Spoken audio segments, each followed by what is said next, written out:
আজ যে হাদিসটি আপনি শুনতে যাচ্ছেন এটি কোনো সাধারণ বর্ণনা নয়। এটি এমন একটি হাদিস যার ভেতরে ইসলাম, ঈমান ও ইহসানের পূর্ণ ব্যাখ্যা রয়েছে। তাই ভিডিওটি না কেটে মনোযোগ দিয়ে শোনার অনুরোধ রইল। ধন্যবাদ। হাদিসে জিব্রাইল। উমর ইবনুল খাত্তাব রাদিয়াল্লাহু আনহু বর্ণনা করেন, একদিন আমরা রসূলুল্লাহ সাল্লাল্লাহু আলাইহি ওয়াসাল্লামের সাথে বসেছিলাম। হঠাৎ আমাদের সামনে এক ব্যক্তি এসে উপস্থিত হলেন। তার পরনে ছিল অত্যন্ত সাদা পোশাক, আর তার চুল ছিল ঘন কালো। তার মাঝে সফরের কোনো চিহ্ন দেখা যাচ্ছিল না। তবুও আমরা উপস্থিত কেউই তাকে চিনতে পারছিলাম না। তিনি অগ্রসর হয়ে রসূলুল্লাহ সাল্লাল্লাহু আলাইহি ওয়াসাল্লামের সামনে এলেন। তিনি দুই হাঁটু মিলিয়ে রাখলেন রসূলুল্লাহর দুই হাঁটুর সাথে, আর তার হাতের তালু রাখলেন উভয় উরুর উপরে। তারপর বললেন, হে মুহাম্মদ, ইসলাম সম্পর্কে আমাকে বলুন। রসূলুল্লাহ সাল্লাল্লাহু আলাইহি ওয়াসাল্লাম বললেন, ইসলামের মূল স্তম্ভ হল ১. আল্লাহ ছাড়া কোনো ইলাহ নেই এবং মুহাম্মদ আলাইহিস সালাম তার রাসূল। ২. সালাত স্থাপন করা। ৩. যাকাত আদায় করা। ৪. রমজানের সিয়াম পালন করা। ৫. হজ করার সামর্থ্য থাকলে হজ করা। প্রশ্নকারী বললেন, আপনি সত্য বলেছেন। উমর ইবনুল খাত্তাব রাদিয়াল্লাহু আনহু বলেন, যখন আমরা দেখলাম নবাগত ব্যক্তি প্রশ্ন করছে এবং রাসূলুল্লাহ সাল্লাল্লাহু আলাইহি ওয়াসাল্লাম তার উত্তরের সত্যতা স্বীকার করছেন, তা শুনে আমরা খুবই অবাক হয়েছিলাম। আবারও নবাগত ব্যক্তি জিজ্ঞেস করলেন, আমাকে ঈমান সম্পর্কে বলুন। রাসূলুল্লাহ বললেন, ঈমান মানে হল আপনি আল্লাহ, তার ফেরেশতা, তার কিতাব, নবী ও রাসূল এবং কিয়ামতের দিন বিশ্বাস করবেন। এছাড়া তাকদীরকেও গ্রহণ করবেন, ভালো বা মন্দ যেটাই হোক।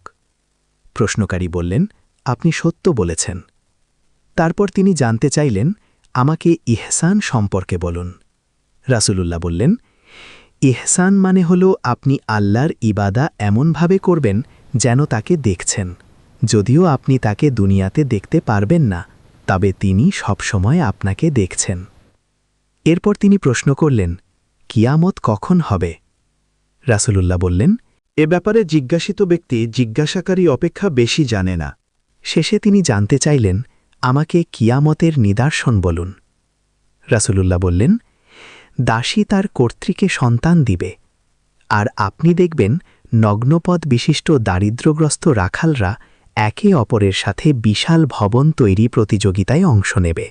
ওমর ইবনুল খাত্তাব বলেন, এরপর সেই প্রশ্নকারী ব্যক্তি তার পথে চলে গেল, কিন্তু আমি রাসূলুল্লাহ সাল্লাল্লাহু আলাইহি ওয়াসাল্লামের সঙ্গে অনেকক্ষণ বসে থাকলাম। পরে রাসূলুল্লাহ সাল্লাল্লাহু আলাইহি ওয়াসাল্লাম আমাকে বললেন, ওমর, তুমি কি জানো ওই জিজ্ঞাসাকারী ব্যক্তি কে ছিলেন? আমি বললাম, আল্লাহ এবং তার রাসূলই সবচেয়ে ভালো জানেন। রাসূলুল্লাহ বললেন, তিনি ছিলেন জিব্রাইল।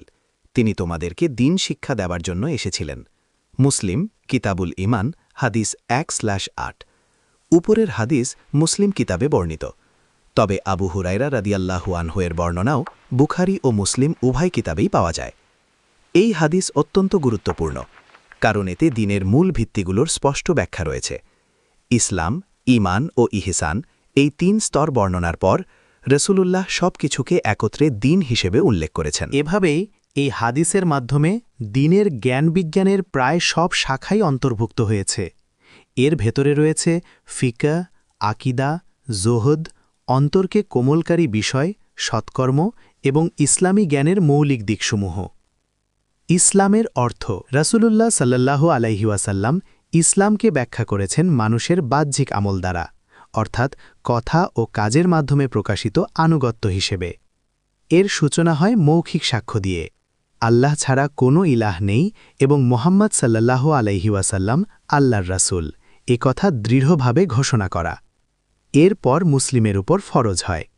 ইসলামের আমলের বিভাগ। ইসলামের আমলকে কয়েকভাবে ভাগ করা যায়। ১. শারীরিক আমল, যেমন সালাত ও সিয়াম। ২. আর্থিক আমল, যেমন যাকাত। ৩. শারীরিক ও আর্থিক উভয়ের সমন্বয়, যেমন হজ।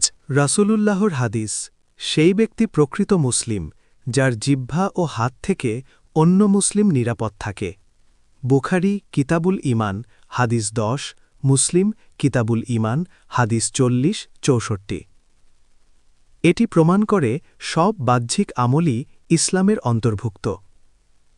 আবদুল্লাহ ইবন উমর রাদিয়াল্লাহু আনহু বর্ণনা করেন, এক ব্যক্তি জিজ্ঞেস করলেন, ইসলামে কোন আমল উত্তম? রাসূলুল্লাহ বলেন, ক্ষুধার্তকে আহার করানো এবং পরিচিত অপরিচিত সবাইকে সালাম দেওয়া। বুখারী কিতাবুল ঈমান হাদিস 12, মুসলিম কিতাবুল ঈমান হাদিস 39-64। একইভাবে হারাম কাজ বর্জন করাও ইসলামের অংশ। রাসূলুল্লাহ বলেছেন, মানুষের ইসলামের সৌন্দর্যের একটি দিক হল যা তার সাথে সম্পর্কিত নয় তা পরিত্যাগ করা। তিরমিজি কেতাবুজ জুহদ হাদিস 2317, ইবন মাজা কেতাবুল ফিকহ হাদিস 3976। নওয়াস ইবন সামান রাদিয়াল্লাহু আনহু থেকে বর্ণিত, রাসূলুল্লাহ একটি উপমা দেন। একটি সোজা পথ যার দুই পাশে দেয়াল। দেয়ালে রয়েছে খোলা দরজা, তাতে ঝুলছে পর্দা। পথের শুরুতে একজন আহ্বানকারী বলছে, এই পথে প্রবেশ করো, বিভ্রান্ত হইও না। আর ভেতরে আরেকজন সতর্ক করছে, দরজা খুলবে না। এই পথ হল ইসলাম। দুই পাশের দেয়াল হল আল্লাহর নির্ধারিত সীমা। খোলা দরজাগুলো হল হারাম কাজ। প্রথম আহ্বানকারী হল আল্লাহর কিতাব, আর ভেতরের আহ্বানকারী হল অন্তরে থাকা আল্লাহভীতি ও নসিহত। মুসনাদে আহমদ 4-182-183, তিরমিজি 2859, নাসাঈ আল কুবরা 1133। রসূলুল্লাহ সাল্লাল্লাহু আলাইহি ওয়াসাল্লাম ইসলামের যে সোজা পথের উপমা দিয়েছেন তা আমাদের জন্য স্পষ্ট দিক নির্দেশনা। আল্লাহ আমাদেরকে এই পথে দৃঢ় থাকার আদেশ দিয়েছেন এবং সীমা লঙ্ঘন করতে নিষেধ করেছেন। যে ব্যক্তি হারাম কাজে লিপ্ত হয় সে মূলত আল্লাহর নির্ধারিত সীমা অতিক্রম করে। এই হাদিসে রসূলুল্লাহ সাল্লাল্লাহু আলাইহি ওয়াসাল্লাম ঈমানকে ব্যাখ্যা করেছেন অন্তরের দৃঢ় বিশ্বাস হিসেবে। রাসূল ঈমান এনেছেন তার রবের পক্ষ থেকে তার উপর যা নাজিল হয়েছে, আর মুমিনরাও ঈমান এনেছে। প্রকৃত সৎকর্ম হল মানুষ আল্লাহর প্রতি ঈমান আনবে, কিয়ামতের দিবসের প্রতি, ফেরেশতাদের প্রতি, আল্লাহর কিতাবের প্রতি এবং নবীদের প্রতি। সূরা আল বাকারা 177। আরও বলা হয়েছে, যারা গায়েবের প্রতি ঈমান আনে, সালাত কায়েম করে এবং আমি তাদেরকে যে রিজিক দিয়েছি তা থেকে ব্যয় করে। সূরা আল বাকারা 3। গায়েব অর্থ এমন বিষয় যা চোখে দেখা যায় না। এতে অন্তর্ভুক্ত আল্লাহ, ফেরেশতা, কিতাবসমূহ, নবী রাসূল, পুনরুত্থান দিবস এবং তাকদীরের প্রতি বিশ্বাস। এছাড়াও অতীত ও ভবিষ্যৎ সম্পর্কে আল্লাহ ও তার রাসূল যে সংবাদ দিয়েছেন সেগুলোর প্রতিও বিশ্বাস। নবী রাসূলদের প্রতি ঈমান আনার অর্থ হল তারা যেসব বিষয়ে সংবাদ দিয়েছেন ও শিক্ষা দিয়েছেন সেগুলো সত্য বলে মেনে নেওয়া। আমল পরিমাপের মিজান এবং জান্নাত ও জাহান্নামের প্রতি বিশ্বাস। সিরাত হল সেই সেতু যা প্রত্যেক মানুষকে জান্নাতে প্রবেশের আগে অতিক্রম করতে হবে। এটি অত্যন্ত সূক্ষ্ম, আর তার নিচে জাহান্নামের আগুন জ্বলবে। তাকদীর ভালো বা মন্দ উভয়ের ওপর ঈমান আনাও ঈমানের অংশ। ইবনে উমর রাদিয়াল্লাহু আনহু তাকদীর অস্বীকারীদের ব্যাপারে কঠোর সতর্কবার্তা দিয়েছেন। ইয়াহিয়া ইবনে ইয়ামুর বর্ণনা করেন, বসরায় মাবাদ আল জুহানি নামে এক ব্যক্তি প্রথম তাকদীর অস্বীকারের কথা ছড়ায়। আমি ও হুমাইদ ইবনে আব্দুর রহমান হজ বা ওমরার উদ্দেশ্যে বের হলাম। আমরা বললাম, যদি কোনো সাহাবীর সাক্ষাৎ পাই তবে তাকদীর বিষয়ে জিজ্ঞেস করব। মসজিদে প্রবেশের সময় আমাদের সাক্ষাৎ হল আবদুল্লাহ ইবনে উমার রাদিয়াল্লাহু আনহুর সাথে।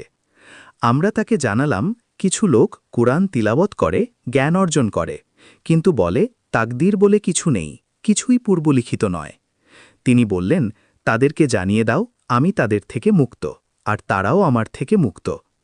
তিনি আল্লাহর কসম করে বললেন, তাদের কেউ যদি উহুদ পাহাড় সমান স্বর্ণও আল্লাহর পথে ব্যয় করে তবুও তা গ্রহণ করা হবে না যতক্ষণ না সে তাকদীরের উপর ঈমান আনে। মুসলিম কিতাবুল ঈমান হাদিস 1/8। ঈমানের পরিপূর্ণতার মধ্যে আমলও অন্তর্ভুক্ত। কুরআনে আল্লাহ ঈমানের সাথে সৎকর্মের কথাও একত্রে উল্লেখ করেছেন। মুমিন তো তারাই যাদের সামনে আল্লাহর কথা স্মরণ করানো হলে তাদের অন্তর কেঁপে ওঠে। যখন তাদের কাছে তার আয়াত তিলাওয়াত করা হয় তাদের ঈমান আরও বৃদ্ধি পায়, আর তারা সর্বদা নিজেদের রবের উপর ভরসা রাখে।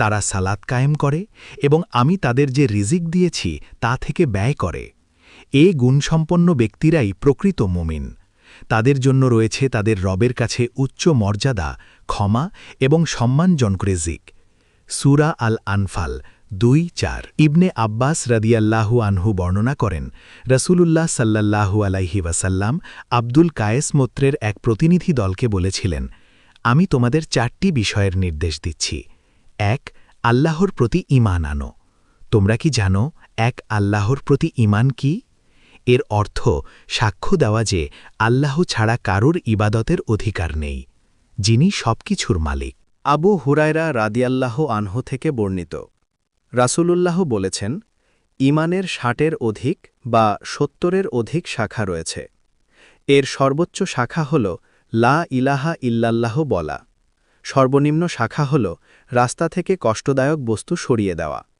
আর লজ্জাশীলতা ঈমানের একটি শাখা বুখারী 9 মুসলিম 35/58 আরও বর্ণিত হয়েছে ব্যভিচারী যখন ব্যভিচারে লিপ্ত হয় তখন সে পূর্ণ মুমিন থাকে না চোর চুরি করার সময় মুমিন থাকে না মদ্যপানকারী পান করার সময় মুমিন থাকে না বুখারী 2475 মুসলিম 57/100 অর্থাৎ বড় গুনাহ ঈমানকে দুর্বল করে দেয় যদি এসব কাজ ঈমানের সঙ্গে সম্পর্কিত না হতো তবে এভাবে মুমিন শব্দটি অস্বীকার করা হতো না ঈমান ও ইসলামের পার্থক্য ঈমান হল অন্তরের বিশ্বাস স্বীকৃতি ও জ্ঞান এটি আল্লাহর সামনে আত্মসমর্পণ ও আন্তরিক নম্রতা যিনি রিজিকের মালিক আর ইসলাম হল সেই বিশ্বাসের বাহ্যিক প্রকাশ কাজ ও আমলের মাধ্যমে হাদিসে জিব্রাইলে দেখা যায় ইসলাম ঈমান ও ইহসান সবকেই দিন বলা হয়েছে যখন